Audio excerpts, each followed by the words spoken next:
Hey guys, today I'm going to read to you the second chapter of Hour of the Olympics, so I hope you enjoy. So open up with me if you want to follow along to page 10, chapter 2. Any girls here? Jack opened his eyes. Warm sunshine streamed into the treehouse. We sure don't need the flashlight here, he said. Look, Morgan gave us clothes like the ones we wore in Pompeii, said Annie. Jack looked down. His clothes were similar to the ones he'd worn in the Roman town of Pompeii, a tunic and sandals. He also had a leather bag in place of his backpack again. Annie looked out the window. And we landed in an olive tree just like Pompeii, said Annie. Jack looked out the window. He caught his breath. Are we in the wrong place? He asked. I don't know, said Annie. Look past the trees. Doesn't it look like a big fair? Jack looked. Annie was right. Past the olive grove was a field filled with white tents. Beyond the field were red brick buildings with columns and huge crowds of people. What's going on? Jack asked. He pulled the research book out of his leather bag. He found a picture of the scene outside.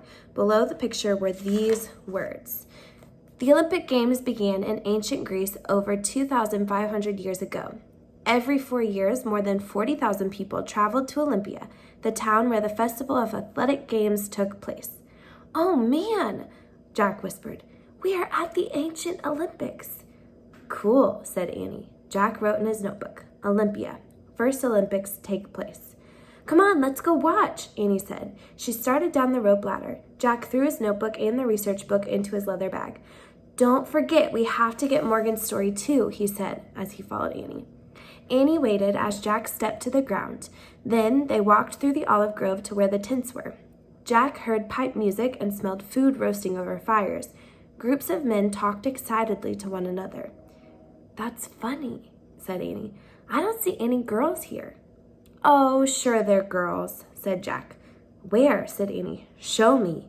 Jack looked around, but he only saw men and boys, no women or girls at all.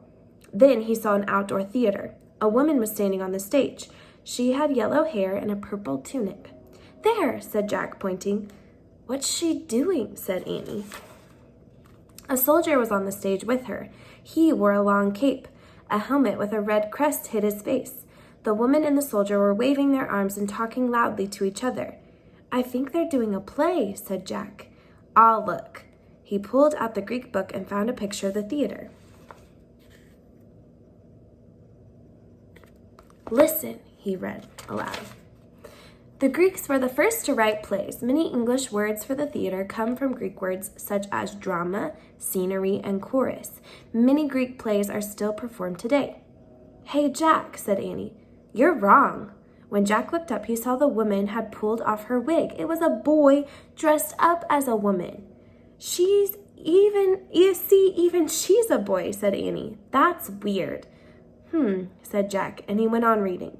A few actors would play many different parts in the same play. Women were not allowed to act, so men played the female roles too. That's not fair, said Annie. What if a woman wanted to be in a play? Don't worry about it, said Jack. He put the book away. Let's just take a peek out at the Olympics, then find our story. He nudged Annie to move along. Just then he heard a voice. Wait! They turned around. A man with a short white beard was walking toward them.